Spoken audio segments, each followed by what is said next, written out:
Duryudana menyatakan bahwa semua anak Pandu akan mati di medan perang ini. Pangeran Duryudana mengatakan bahwa tanah Kurusetra ini akan kenyang dengan darah dari kelima Pandawa.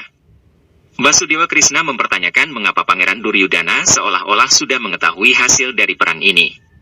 Sang Pangeran Hastinapura itu dengan percaya diri dan sombong mengatakan bahwa Kurawa akan menang karena didukung oleh ksatria-ksatria tangguh seperti Bisma yang memiliki anugerah mati sesuai keinginannya, Guru Drona yang begitu tangguh, dan juga Raja Anggakarna yang memiliki perisai tak terkalahkan.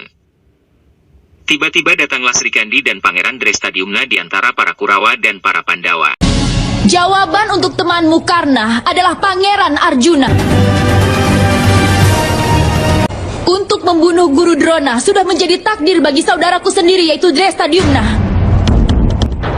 Dan Bisma yang agung pun telah berjanji padaku bahwa kapanpun aku menghadapinya di medan pertempuran, dia tidak akan mengangkat senjatanya melawanku. Lalu, peranmu sendiri sebagai apa di medan pertempuran ini, wahai Tuan Putri Sri Kandi? Aku di sini sebagai panglima perang dari para Pandawa, Raja Gandhara. Sri Kandi menjawab apa yang dibanggakan oleh Duryudana dengan mengatakan bahwa Bisma akan menanggalkan seluruh senjatanya ketika di hadapannya nanti. Guru Drona sudah ditakdirkan mati oleh saudaranya sendiri yaitu Pangeran Drestadyumna, dan jawaban untuk Raja Anggakarna adalah Pangeran Arjuna. Raja Gandhara mempertanyakan posisi Sri Kandi di medan pertempuran ini karena setiap prajurit akan berhadap-hadapan sesuai kategorinya sendiri. Ketika Sri Kandi menjawab bahwa ia berposisi sebagai panglima sama seperti Bisma, ini membuat Sangkuni dan para sekutunya menjadi takut. Namun Bisma justru tersenyum karena tubuhnya bisa akan segera mati. Di tenda perkemahan Kurawa, Duryudana bersama Wikarna dan Dursasana berjalan menghampiri pamannya. Duryudana mempertanyakan pamannya apakah sudah mengetahui bahwa Sri Kandi akan menjadi alasan kematian Bisma. Raja Gandhara mengiyakannya sekaligus menjelaskan bahwa seluruh daerah Arya sudah mengetahui hal tersebut. Namun Sangkuni menjelaskan bahwa sudah memiliki rencana yang akan membuat kubunya memetik kemenangan pada perang ini, yaitu dengan memanfaatkan kebenaran dari Yudhistira putra Pandu. Hal ini membuat Duryudana bingung, namun Sangkuni meninggalkan mereka begitu saja. Di tenda perkemahan kubu Pandawa, kelima Pandawa dengan istrinya dan juga Basudewa sedang membicarakan terkait kemungkinan-kemungkinan kelicikan yang akan dibicarakan pada pembahasan ketika perang. Pangeran Bima menyatakan bahwa Duryudana telah selalu berusaha menghindari perang dengan kecurangan-kecurangannya, namun kini mereka akan segera mati.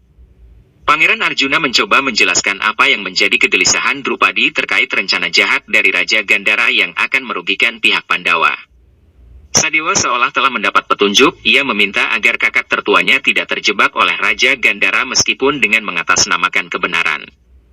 Pangeran Yudhistira tidak setuju dengan apa yang dimaksudkan Sadewa dan mengatakan bahwa hanya tembaga yang akan berubah oleh waktu namun emas akan tetap murni, kebenaran dan kejujuran harus selalu diutamakan dalam perang. Kemudian putra Pandu tersebut mengajak seluruhnya untuk datang ke tempat pembahasan etika perang bersama kubu lawan. Pada pertemuan yang akan membahas etika berperang kedua kubu, Raja Gandhara berdiri paling awal dan meminta izin kepada semuanya untuk menawarkan peraturan perang. Yang pertama adalah mengenai awal dan selesainya peperangan, Raja Gandhara mengusulkan terbitnya matahari hingga selesainya hari dan bukan senja.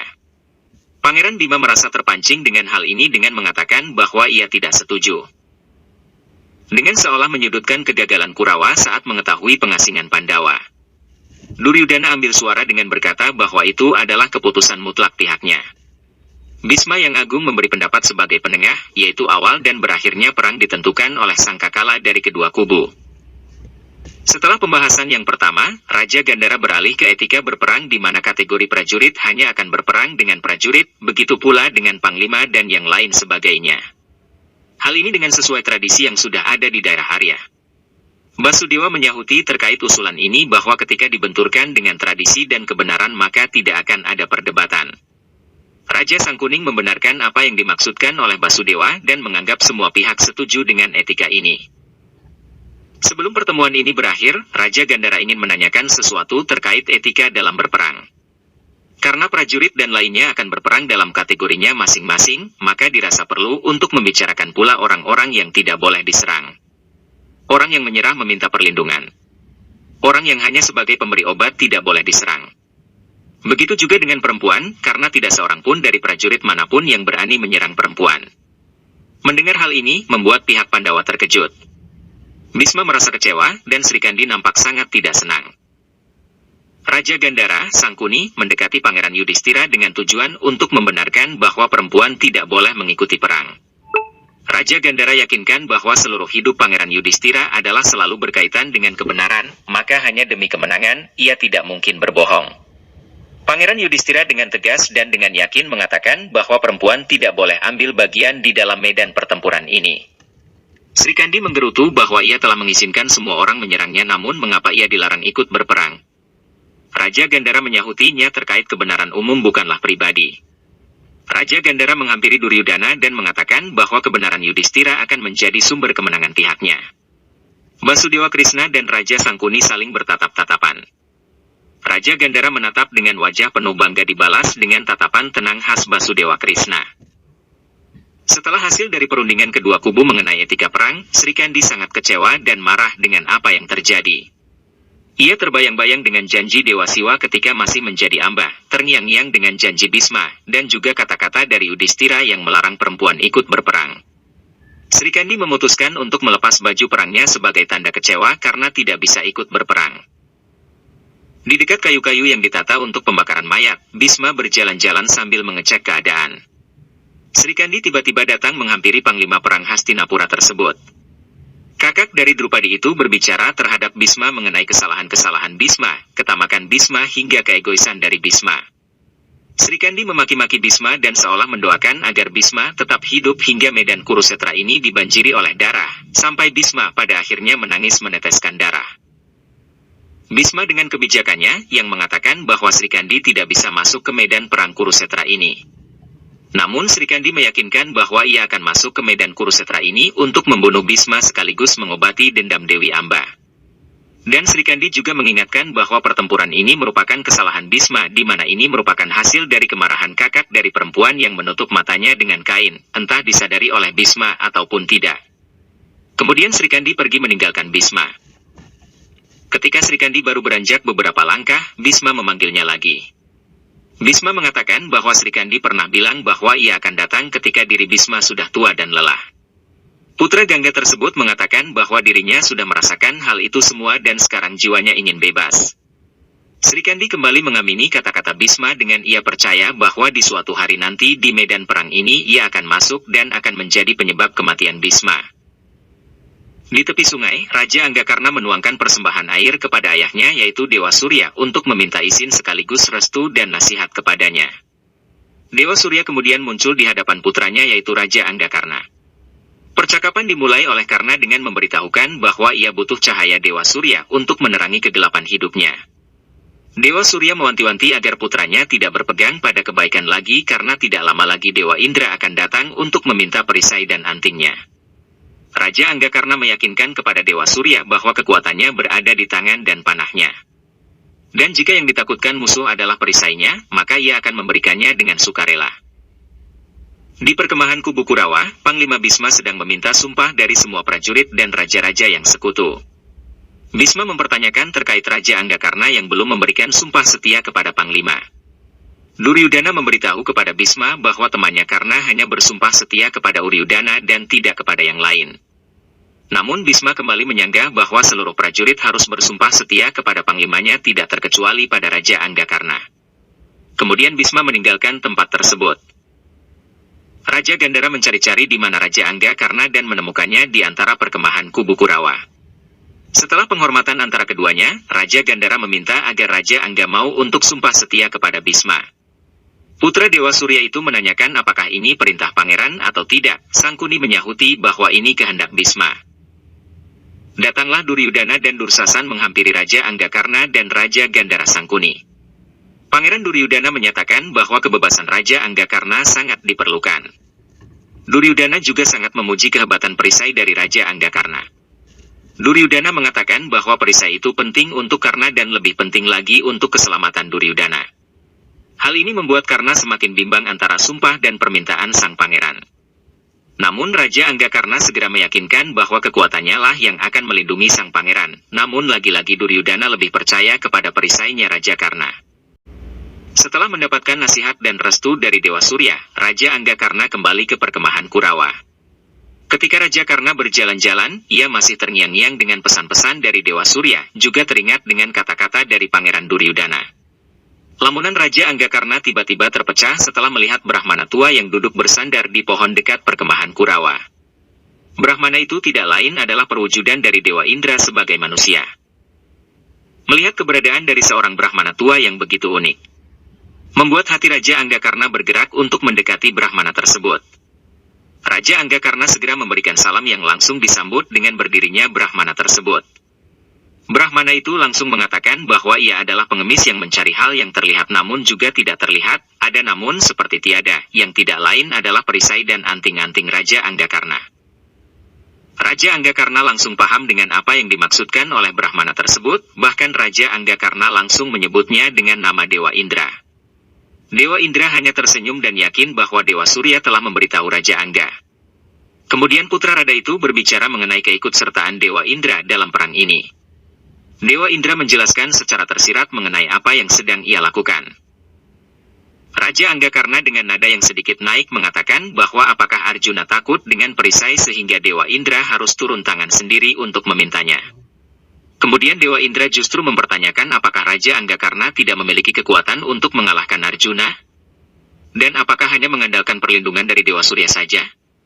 Raja Anggakarna yakin dengan kekuatannya bahwa yang akan mampu membunuh Arjuna dan menunjukkan kepada dunia bahwa ialah satria terbaik. Namun Raja Anggakarna, dengan mempertimbangkan pesan dari Pangeran Duryudana, ia mencoba untuk memohon kepada Dewa Indra, namun segera disahuti bahwa keputusan ada di tangan Raja Anggakarna. Sebelum pergi, Dewa Indra memberikan pesan bahwa ia akan menunggu di tepi sungai pada esok subuh untuk mendapatkan perisai dan anting-anting itu atau Raja Anggakarna harus menuangkan air persembahan kepada Dewa Surya untuk memberitakan bahwa ia tidak pantas memakai pemberian yang itu. Di tengah malam, Raja Anggakarna begitu bingung untuk mengambil keputusan apa-apa yang tepat untuk menghadapi situasi yang satu ini. Karena teringat dengan pesan dari Dewa Surya bahwa Dewa Indra akan datang untuk meminta perisai demi melindungi Arjuna. Karena juga teringat dengan kata-kata dari Dewa Indra yang menguji sumpah dari dirinya. Di sisi lain, karena teringat dengan kata-kata Pangeran Duryudana yang begitu bangga dan percaya kepada perisai milik Raja Anggakarna. Di perkemahan kubu Pandawa, Arjuna dan Basudewa Krishna sedang bercengkrama mengenai perang ini. Basudewa mengatakan bahwa untuk mencapai kemenangan memerlukan 3 senjata yaitu kebenaran, kesabaran dan keberanian. Tiba-tiba datang seorang Brahmana tua yang menyanggah pernyataan Basudewa dan mengatakan bahwa masih kurang 1 senjata lagi, yaitu kesempatan. Tanpa kesempatan, kebenaran akan tenggelam. Tanpa kesempatan, kesabaran dan keberanian akan sirna. Kemudian ia mendoakan Arjuna dan memberi salam kepada Basudewa Krishna. Setelah itu, Brahmana mengatakan bahwa ia akan memberikan sumbangan untuk kubu Pandawa demi menegakkan kebenaran. Sumbangan ini akan menjadi sangat penting karena sumbangan ini berupa kesempatan untuk mencapai kemenangan. Arjuna masih bertanya-tanya dan bingung mengenai apa yang akan disumbangkan oleh Brahmana tua itu, namun Basudewa Krishna sudah bersedia menerima bantuan dari Brahmana itu. Kemudian Brahmana itu pamit untuk pergi meninggalkan Basudewa Krishna dan Pangeran Arjuna. Hari sudah menjelang pagi, namun Arjuna bertanya-tanya kepada Krishna mengapa Dewa Surya tidak segera muncul. Dewa Krishna menjelaskan beberapa argumen mengenai gelapnya hati termasuk sisi gelap dari Dewa Surya itu sendiri. Di pinggiran sungai, Raja Anggakarna datang dengan suatu wadah berisi air untuk memberikan penghormatan kepada Dewa Surya. Raja Anggakarna meminta agar Dewa Surya muncul menyinari dunia. Demi melindungi salah satu anaknya, Dewa Surya tidak boleh melupakan anak-anaknya yang lain karena seluruh manusia yang ada di bumi adalah anaknya juga. Di belakang Raja Anggakarna sudah datang seorang Brahmana yang merupakan penjelmaan dari Dewa Indra dengan maksud untuk meminta perisai dan anting-anting sebagai amal. Raja Anggakarna kembali meminta agar Dewa Surya segera muncul. Sesaat kemudian matahari mulai terbit menyinari dunia yang membuat senyum di wajah Raja Anggakarna. Kemudian Raja Angga menuangkan air penghormatan kepada Dewa Surya. Karena segera menoleh ke belakang dan melihat Dewa Indra sudah menunggunya. Putra Rada itu segera menghampiri Dewa Indra dan mengatakan bahwa dirinya sudah siap. Di perkemahan Pandawa, Arjuna yang masih bingung mengenai bantuan apa yang akan diberikan Brahmana itu, kini menanyakannya kepada Basudewa Krishna. Basudewa Krishna mencoba untuk menenangkan Arjuna dan agar membuat Arjuna tidak terpikirkan. Di tempat itu pula Pangeran Utara sedang berlatih memanah, Arjuna juga sambil memberi pelajaran kepada Pangeran Utara tersebut. Ketika Arjuna memberi contoh kepada Pangeran Utara dan berhasil menghancurkan perisai. Pangeran Utara tanpa sengaja mengatakan bahwa hanya perisai suci yang mampu menahan panah dari Pangeran Arjuna. Mendengar kata-kata dari Pangeran Utara, Arjuna seolah mendapatkan jawaban dari pertanyaannya sebelumnya. Kemudian ia menoleh menatap Basudewa Krishna dan seolah mendapat restu dan jawaban juga dari Sri Krishna. Arjuna yang merasa tidak senang dengan apa yang dilakukan Brahmana itu segera berlari meninggalkan Basudewa Krishna dan Pangeran Utara untuk mencari Brahmana tersebut. Setelah penghormatan Raja Anggakarna kepada Dewa Surya dan sudah bertatap muka dengan Dewa Indra, Raja Anggakarna diminta memilih antara tetap melanjutkan perang menjadi benteng Duryudana atau bersumpah untuk tidak ikut berperang. Jika mau mengambil sumpah tidak perang, karena akan dibebaskan oleh Dewa Indra dari sumpahnya. Dewa Indra menjelaskan betapa pentingnya menjaga kebenaran tetap berlangsung di dunia ini. Maka dari itu Dewa Indra tidak menginginkan Kurawa yang muncul sebagai pemenang. Dan demi untuk mengalahkan Kurawa, salah satunya adalah dengan menunjukkan kelemahan dari Raja Anggakarna. Putra Raja itu hanya diam dan segera membuka selendangnya dan mengambil belati yang ia bawa. Raja Anggakarna memulai pengorbanannya dengan memotong anting-anting yang ada di telinganya. Selama memotong anting-antingnya, ia menyerahkannya kepada Dewa Indra. Kemudian Raja Anggakarna melanjutkan dengan memotong perisai miliknya menggunakan belatinya.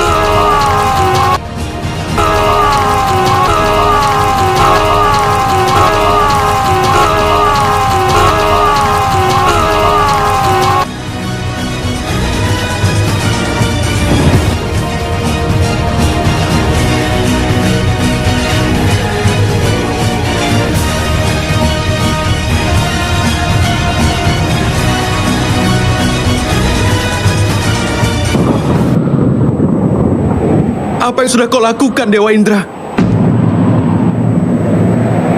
Kau meminta perisai dan anting-anting dari karena Raja Angga. Iya, Arjuna. Sekarang kau tidak punya halangan untuk mencapai kemenangan. Tapi kenapa kau bertindak tidak adil seperti ini, Ayah? Dengan menunjukkan kelemahan musuhku, maka kau sudah menunjukkan kelemahanku juga. Hari ini kau telah menodai nama baikku, Dewa Indra. Pada saat yang bersamaan Arjuna sudah tiba di tempat tersebut dan mempertanyakan keputusan dari Dewa Indra untuk mengambil perisai dan anting-anting Raja Angga. Arjuna mengatakan bahwa apa yang dilakukan Dewa Indra mencoreng nama baik dari Arjuna dan orang akan menganggap bahwa kemenangan Arjuna karena dibantu oleh ayahnya. Arjuna juga mengatakan bahwa ia masih terngiang-ngiang dengan ibu jari Ekalawa yang terputus yang membuat semangatnya melemah dan juga ditambah dengan diambilnya perisai dan anting-anting Raja Angga. Dewa Indra menjelaskan bahwa perisai dan anting-anting ini bukanlah senjata dari langit, melainkan bagian dari Dewa Surya itu sendiri. Dalam perang antar manusia seperti saat ini, bagian dari dewa tidak boleh ikut serta. Kemudian Dewa Indra menyuruh Raja Anggakarna untuk meminta satu anugerah darinya apapun itu. Raja Anggakarna mengatakan bahwa seorang kesatria membutuhkan senjata, maka ia meminta agar Dewa Indra memberi ia senjata yang tidak pernah gagal ketika telah menyebut nama seseorang. Dewa Indra memberikan senjata itu dan menjelaskan bahwa senjata itu hanya dapat digunakan satu kali ketika musuh sudah tepat di depan matanya di medan perang. Kemudian Dewa Indra memberi salam kepada Arjuna dan Karna sekaligus meninggalkan mereka berdua. Karna mengatakan bahwa ia akan menggunakan senjata itu untuk Arjuna dan ia akan benar-benar membunuh Arjuna nantinya, tidak lama lagi. Sebelum senja, Raja Anggakarna dalam perjalanan pulang ke perkemahan dengan sempoyongan karena luka-luka bekas sobekan perisai dan anting-antingnya. Hingga akhirnya ia tersungkur ke tanah karena sudah tidak kuat lagi menahan rasa sakit. Di saat yang bersamaan datanglah Kunti dengan kereta dan segera menghampiri Raja Anggakarna yang tengah pingsan. Ratu Kunti bingung dan menangis melihat keadaan putranya itu. Di tanah Samanta Pancaka, Basudewa Krishna tengah berdiri sendiri dan memejamkan matanya hingga akhirnya berhasil mendengar jeritan dari Raja Anggakarna dan tangisan Ratu Kunti. Kemudian Basudewa Krishna menghamburkan debu Kurusetra dan membuat sedikit badai pasir kecil yang mengganggu perjalanan Raja Gandhara yang menghampirinya. Dengan jenakanya, Krishna menyambut Raja Gandhara. Kedua ahli strategi itu saling berbicara satu sama lain hingga akhirnya Krishna merujukan kepada asal-usul perang ini. Krishna mengatakan bahwa perang ini terjadi karena ambisi Raja Gandhara untuk membawa adiknya dan anak-anaknya ke dalam kekuasaan dan juga karena misi balas dendam yang diusung. Basudewa Krishna mengatakan bahwa perang ini disebabkan oleh sumpah dari Raja Gandhara. Namun Raja Sangkuni membantahnya dan menganggap bahwa perang ini disebabkan oleh keangkuhan dari Astinapura. Astinapura datang untuk melamar, namun mengapa justru menunjukkan kekuatannya dengan membawa begitu besar bala tentaranya. Hingga akhirnya adiknya terpaksa menutupi masa depannya dengan sebuah kain yang melekat di matanya. Basudewa Krishna hanya tertawa dan mengatakan bahwa tidak seharusnya pengorbanan dianggap sebagai perjanjian bisnis. Raja Gandhara Sangkuni mengatakan bahwa pengorbanan adiknya harus dihadiahi kekuasaan dan kemewahan atau Hastinapura harus membayarnya dengan sangat mahal. Namun Basudewa Krishna berkata bahwa seseorang yang seperti itu akan merasakan penderitaan dalam hidupnya. Dalam perang yang disebut oleh Basudewa Krishna sebagai perang kebenaran, sebenarnya Krishna telah membuat penipuan kepada seluruh daerah Arya. Padahal penipuan-penipuan pasti akan dilakukan olehmu Basudewa Krishna. Seseorang yang lebih licik dariku di dunia ini hanyalah dirimu Basudewa. Menurut Raja Gandhara Sangkuni. Basudewa Krishna hanya tersenyum dan mengatakan sudah saatnya Raja Sangkuni untuk melepaskan semua penipuannya. Dalam perang Baratayuda ini, semua penipuan dan ketidakbenaran akan menemui lawannya masing-masing. Raja Gandhara mengingatkan bahwa besok saat perang Basudewa tidak akan mengangkat senjata dalam perang ini. Basudewa mengatakan bahwa ia tidak akan angkat senjata, namun ia hanya mempunyai kekuatan kebenaran. Hal itu yang menjadi senjata dan perisai bagi Basudewa, dan Basudewa akan menjadi perisai bagi para Pandawa tercinta. Di perkemahan Kurawa, tepatnya di tempat tabib, Raja Anggakarna telah terkulai karena sakit setelah melepas perisai dan anting-antingnya. Duryudana dan teman-temannya datang menjenguknya. Duryudana mempertanyakan keputusan Raja Anggakarna memberikan perisai dan anting-antingnya sebagai amal. Tanpa ada jawaban dari Raja Karna, Raja Gandhara mengajak keponakannya itu untuk pergi dan membiarkan tabib yang merawat Raja Karna dari Angga. Kemudian Sangkuni dan Dursasana berlalu disusul oleh Duryudana. Setelah keluar dari tenda tabib, Raja Sangkuni kecewa dengan hilangnya perisai dan anting-anting Raja Angga. Ia juga mengatakan bahwa kebenaran Raja Angga menjadi kelemahannya. Dan sebab itu pula, Raja Anggakarna tidak pernah mendapat kepercayaan dari Raja Sangkuni sepenuhnya. Duryudana sempat mengatakan tapi, namun Raja Sangkuni segera mengingatkan bahwa sekarang sudah saatnya untuk menambah bala tentaranya lagi. Dan kemungkinan ada tambahan 2 bala tentara lagi. Di dalam tenda tabib, Raja Karna dari Angga masih mengerang kesakitan meskipun tabib telah berusaha untuk mengobatinya. Tiba-tiba datanglah Rusali dan kedua orang tua Raja Angga. Ayah Karna menanyakan kepada tabib mengapa nafas anaknya semakin tidak karuan. Tabib mengatakan bahwa ia sudah berusaha sebisa mungkin, namun butuh ramuan suci untuk menyembuhkan Raja Anggakarna. Kemudian Adirata meminta kepada Ibu Ratu Kunti agar putranya Nakula dan Sadewa untuk mau mengobati Raja Anggakarna. Rusali juga mendekati dan meminta agar Bu Ratu Kunti memanggil Nakula dan Sadewa untuk mengobati suaminya. Rusali juga memohon agar Nakula dan Sadewa mau menganggap Karna sebagai kakaknya. Ketika para Pandawa dan sekutunya sedang mendiskusikan terkait perang yang akan berlangsung, datang Ibu Ratu Kunti di antara mereka dengan sesenggukan. Kemudian kelima Pandawa itu memberikan salam kepada ibunya sekaligus mempertanyakan mengapa ibunya bersedih. Ibu Ratu Kunti memulai pembicaraan dengan mengatakan bahwa Raja Anggakarna kini sedang sekarat. Ibu Pandawa ini juga meminta kepada Nakula dan Sadewa untuk membuat kesepakatan untuk mengobati Raja Anggakarna. Pangeran Drestadiumna mencoba berpendapat jika ada prajurit Kurawa cedera, apakah yang mengobati juga Pangeran Nakula dan Sadewa? Sia-sialah perang ini. Namun Ibu Ratu Kunti kembali menyangkal bahwa peperangan ini belum dimulai dan tugas dari Nakula dan Sadewa adalah menyembuhkan orang-orang yang sakit. Kemudian Ibu Ratu Kunti mencoba untuk memulai pembicaraan terkait siapa sebenarnya Raja Anggakarna. Ketika Kunti hampir saja membuka terkait siapa jati diri Raja Anggakarna, tiba-tiba datang Arjuna dan Drupadi yang menjelaskan kondisi dan situasi yang terjadi kepada Raja Angga. Drupadi menambahi bahwa kematian Raja Anggakarna sudah menjadi hak dari Pangeran Arjuna, dan jika Raja Angga mati karena apa yang dianggapnya benar maka Karna tidak akan merasakan hukuman. Kemudian Yudhistira memerintahkan Nakula dan Sadewa agar dengan tulus mengobati Raja Anggakarna. Pangeran Sadewa mencoba menyanggah dengan menjelaskan bahwa pada saat ini juga perlu untuk menyambut Raja Madra yang dirasa sudah dekat. Namun Pangeran Yudhistira tetap bersikukuh agar Nakula dan Sadewa menolong Raja Anggakarna dan menyatakan bahwa Raja Madra sudah diterima di Kurusetra pada saat ini. Pangeran Nakula dan Sadewa pergi bersama ibunya untuk menuju ke tenda Raja Angga. Rombongan dari kerajaan Madra yang dipimpin oleh Raja Salya telah tiba di Kurusetra.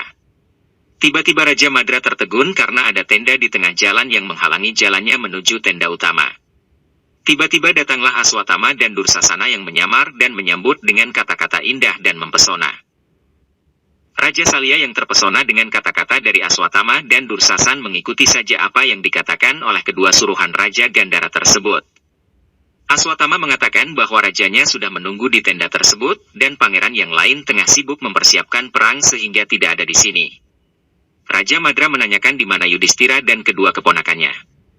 Namun ketika Dursasana dan Aswatama bingung mau menjawab apa, Aswatama segera mengambil kalung bunga dan kata-kata indah untuk menjebak Raja Salya.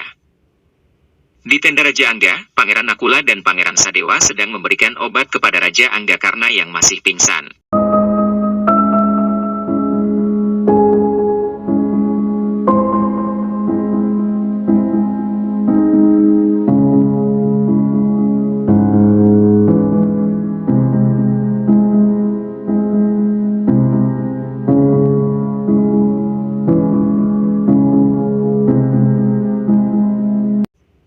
Setelah ramuan suci itu selesai diratakan kepada tubuh dan telinga Raja Anggakarna, keajaiban pun muncul dengan kembalinya tubuh Raja Anggakarna menjadi bersih sehat.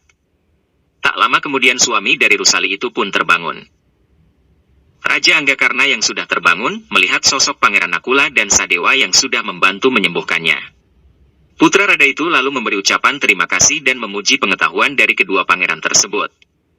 Nakula dan Sadewa berkata bahwa bantuan yang ia berikan cukup sampai di sini, dan ia akan kembali menyembah di atas mayat Raja Anggakarna. Kedua pangeran Pandawa ini pun memecahkan wadah tempat obatnya. Nakula dan Sadewa kemudian pamit kepada ibunya dan mengajak ibunya ke tenda Pandawa. Namun Ibu Ratu Kunti menolak dan mengatakan bahwa ia akan tetap tinggal di tenda Hastinapura. Pangeran Sadewa mempertanyakan bagaimana mengenai keselamatan ibunya jika tetap tinggal di tenda Hastinapura. Raja Anggakarna menyahuti bahwa ia akan melindungi Ibu Ratu Kunti sebagai ibunya. Kemudian kedua pangeran Pandawa itu pergi meninggalkan tempat tersebut. Setelah keluar dan meninggalkan tenda dari Raja Angga, Nakula dan Sadewa bertemu dengan Raja Salya yang telah bersama Kurawa. Raja Salya menjelaskan bahwa ia kini telah menjadi musuhnya setelah ia terjebak dengan godaan dan rayuan serta tipu daya oleh Raja Gandhara. Penguasa Madra itu benar-benar meminta maaf kepada kedua keponakannya. Ia pun kemudian mengumpat-umpat kepada Duryudana karena telah membuatnya berperang melawan keponakannya sendiri. Duryudana yang tidak tahan dengan cacian dari Raja Madra, hampir saja menggunakan gadanya namun ditahan oleh Raja Sangkuni. Sangkuni diajak berduel dengan hingga mati setelah keduanya terlibat adu mulut, meski akhirnya tidak terjadi apa-apa karena Sangkuni lebih memilih jalan aman. Dengan semakin memanasnya keadaan, Pangeran Nakula lalu berjanji akan membunuh Raja Madra karena pengkhianatan kali ini. Dan pada kesempatan kali itu Pangeran Sadewa bersumpah bahwa ia yang akan membunuh Raja Gandhara dan itu ia lakukan dengan tangannya sendiri. Meskipun begitu Raja Madra mengungkapkan bahwa doanya tetap kepada pihak Pandawa meskipun ia dalam posisi menjadi musuh. Di tenda utama kubu Pandawa, Pangeran Nakula dan Pangeran Sadewa datang dengan wajah cemberut dan tersulut amarah. Pangeran Bima mengatakan bahwa sekarang bukan saatnya membahas apakah Raja Salya ikut dihukum atau tidak. Sekarang yang terpenting adalah bagaimana tentaranya dapat mengimbangi tentara musuh. Mengingat Pandawa hanya memiliki 7 pasukan Aksawini, sedangkan pihak Kurawa memiliki 11 pasukan Aksawini. Pangeran Arjuna menambahi bahwa jika Bisma menumpahkan amarahnya kepada pasukannya, maka sekuat apapun pasukan Pandawa tidak akan mampu menahannya. Setelah semua terdiam, Basudewa mengambil alih pembicaraan dan mengatakan bahwa pertempuran akan kebenaran ini harus dijalankan dengan kebenaran pula. Artinya, pihak Pandawa harus berjuang dengan tulus sepenuh hatinya, dan jika hal itu sudah dilaksanakan maka Krishna memberi janji bahwa pihaknya akan keluar sebagai pemenang. Dan untuk mencapai kemenangan itu, Krishna mengatakan bahwa langkah pertamanya adalah dengan segera membunuh kakek dari Pandawa yaitu Bhisma yang agung. Hal ini membuat semua anak-anak Pandu tertegun, namun segera kembali dijelaskan oleh Krishna jikalau Bhisma tidak mati maka sangat mustahil pihak Pandawa akan menang. Dasar dari kebenaran adalah pengorbanan, maka pihak Pandawa harus berani mengambil pengorbanan kakeknya itu.